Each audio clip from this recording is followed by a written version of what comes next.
Someone laughed at the broom in her hands. They'd wish they never opened their mouth. "Sweetheart, you sure you know which end of that broom to use?" Laughter, sharp, cruel, echoing off the concrete walls of Delta Bay, the pistol range at Ravenhold Training Base. A group of young recruits, testosterone riding high. Rifles slung low snorted and nudged each other as they watched the lone woman sweeping near the yellow line. One added, "Careful, boys.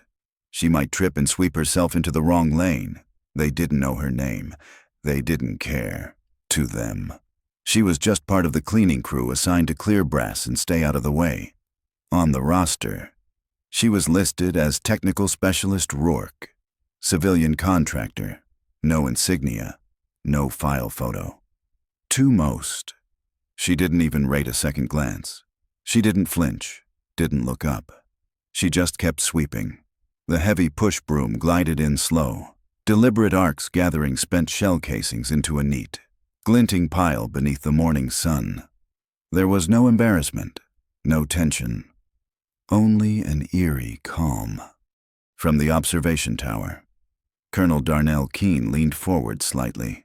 His gaze locked onto the woman below, not with confusion, but recognition. Not of her face, but of something else.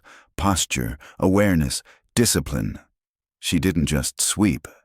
She scanned subtly, constantly. Her head moved on a slow swivel. Every twitch on the line registered. And yet, she looked bored. He'd seen that kind of control before. Not in janitors, not in recruits, in operators, down below. Training Sergeant Brock Halden let his voice boom across the bay. "This is what happens when we soften standards," he barked, gesturing vaguely toward Rourke. "We start confusing cleaning detail with combat readiness." A few chuckles, a few nods from the overconfident. He continued, "You can't dominate the battlefield if you're more comfortable with a broom than a Beretta." But Rourke didn't react. Her world was clean lines and quiet order. The broom moved like an extension of her body, precise, steady, without fanfare. She was a ghost among noise, and the noise never touched her. Colonel Keene exhaled slowly. It wasn't contempt rising in his gut.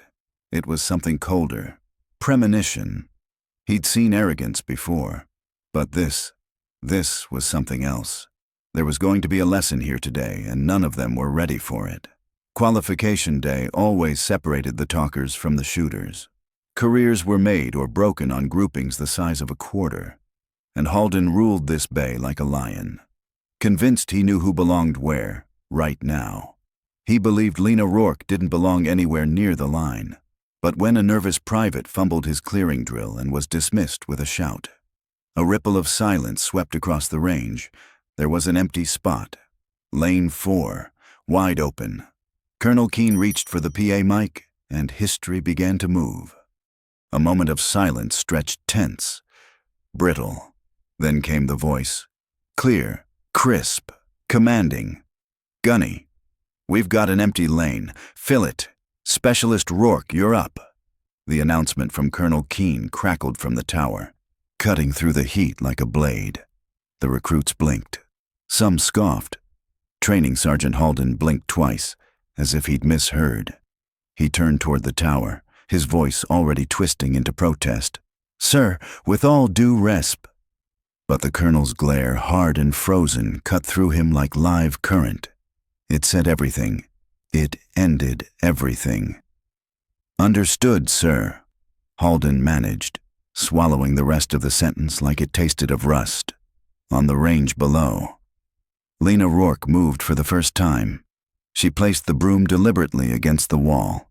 Not dropped, not leaned, placed, like it was a rifle being returned to arms room protocol.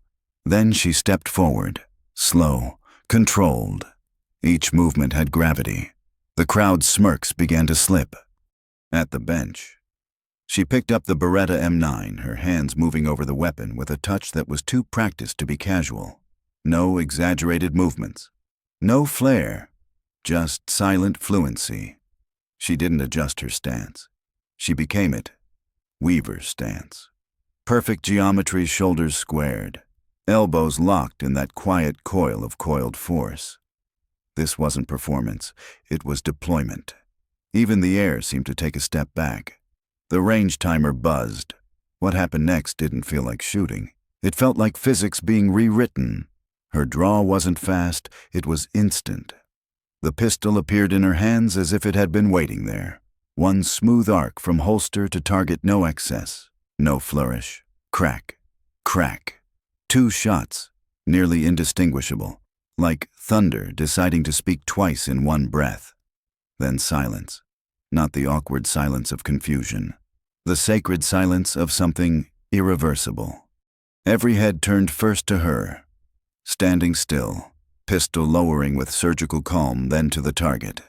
50 feet downrange. The impact zone told the story. Not 2 holes, one shape. A perfect figure 8.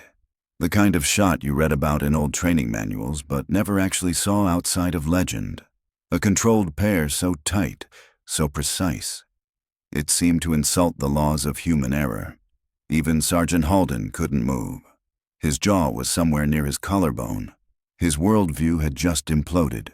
"No," he whispered. "That's not possible." Colonel Keene descended from the tower, boots crunching gravel with metronomic rhythm. He passed by the stunned recruits, past Halden, who had nothing left to say. His eyes never left Lena. At lane 4, she had already cleared the M9.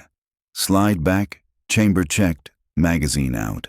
All done with a methodical stillness that made it feel ordinary, as if this wasn't a moment, as if this was just routine. Rourke moved with mechanical calm, ejecting the magazine, racking the slide, and locking the chamber open. No flair, no performance, just pure muscle memory. She had the look of someone completing a routine form, not someone who just melted a range full of egos. Colonel Darnell Keene stepped beside her without a word. His focus shifted slowly to Training Sergeant Brock Halden, who hadn't moved since the shot. When Keene spoke, his voice was low, but it didn't need volume. It had weight. The kind of voice that could stop a battalion in its tracks. "Sergeant, access the active personnel roster. Pull up the file for Specialist Lena Rourke. Authorization code, Blackgate Actual." The few senior NCOs nearby froze. That call sign wasn't ordinary. It was a key, a whisper from the upper echelons rare, encrypted and unmistakable. Halden's face drained of color. His fingers hovered over the tablet as if it might detonate. He tapped, hesitated, then tapped again.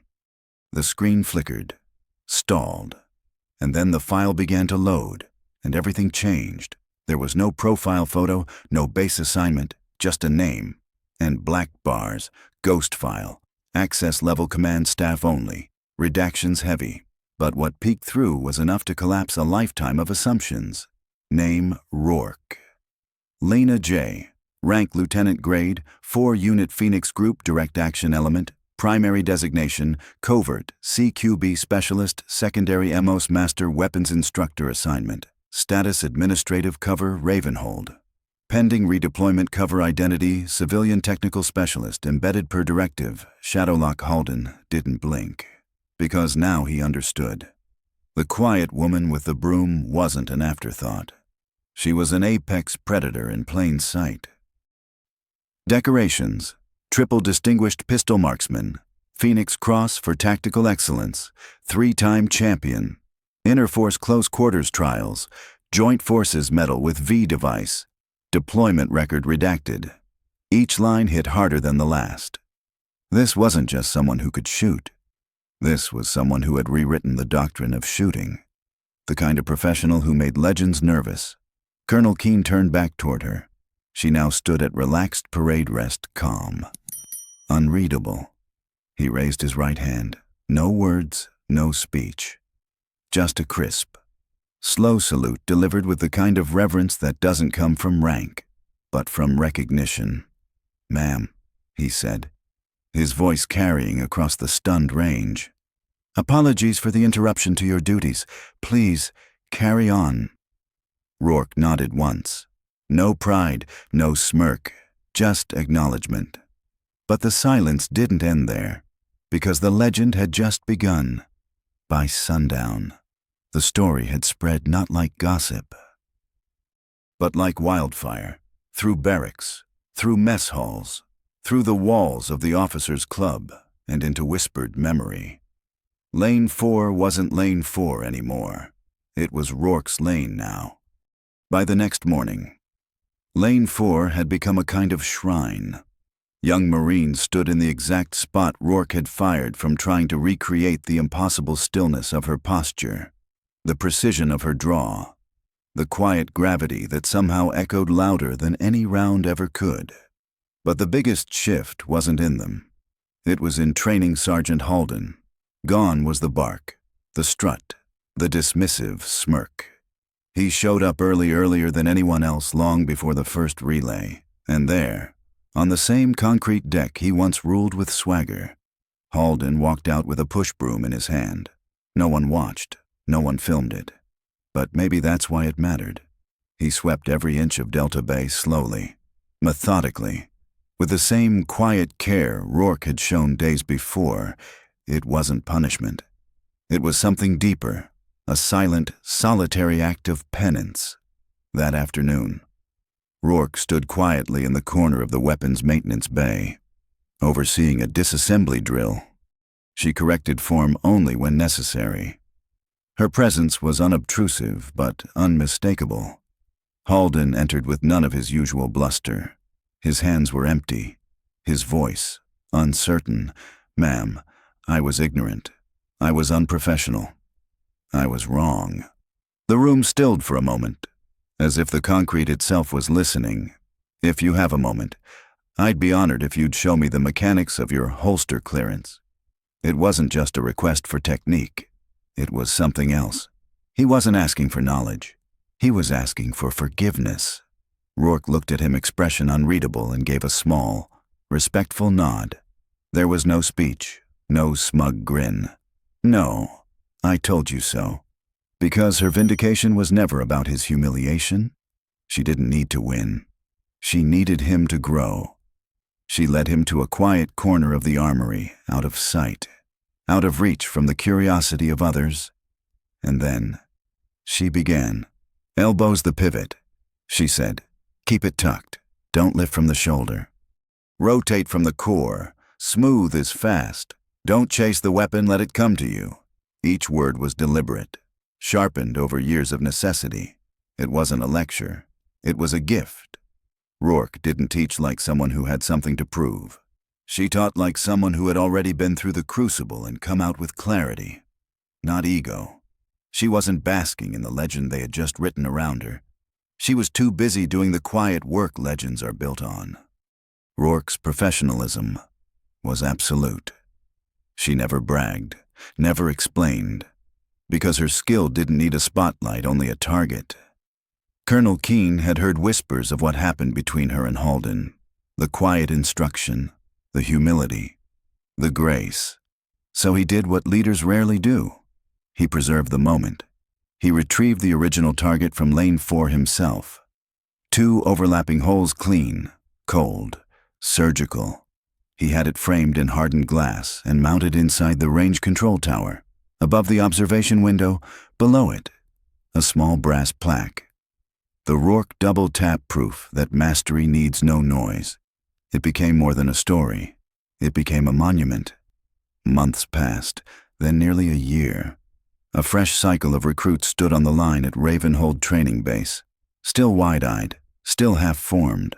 Among them a cocky private with a last name that carried weight, and an ego to match.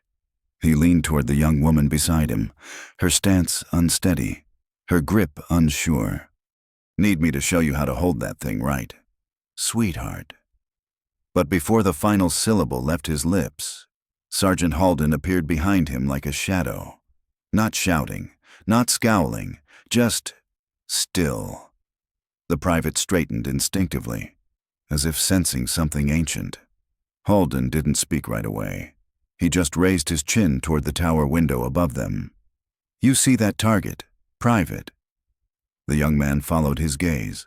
"She made those 2 holes. with the same model pistol you're holding. When she arrived here, she was sweeping this very deck. I called her a janitor. She didn't respond. She didn't argue. She just did her work. And then, she did that. The private blinked. The moment settled. She taught me.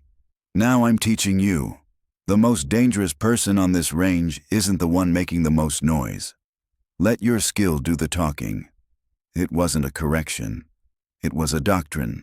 The quiet ones, it turned out, weren't quiet because they had nothing to say. They were quiet because they didn't need to say it. Their strength wasn't volume. It was repetition, thousands of silent hours, muscle memory, mastery, earned in the dark. Lena Rourke's legacy wasn't a story. It was a standard, not measured in medals or salutes, but in the way others started carrying themselves. Straighter, quieter, sharper. Her legend lived not in who she defeated, but in who she elevated. She didn't speak often, but everything she did said this competence doesn't announce itself. It leaves echoes in the hands of those who watched you work.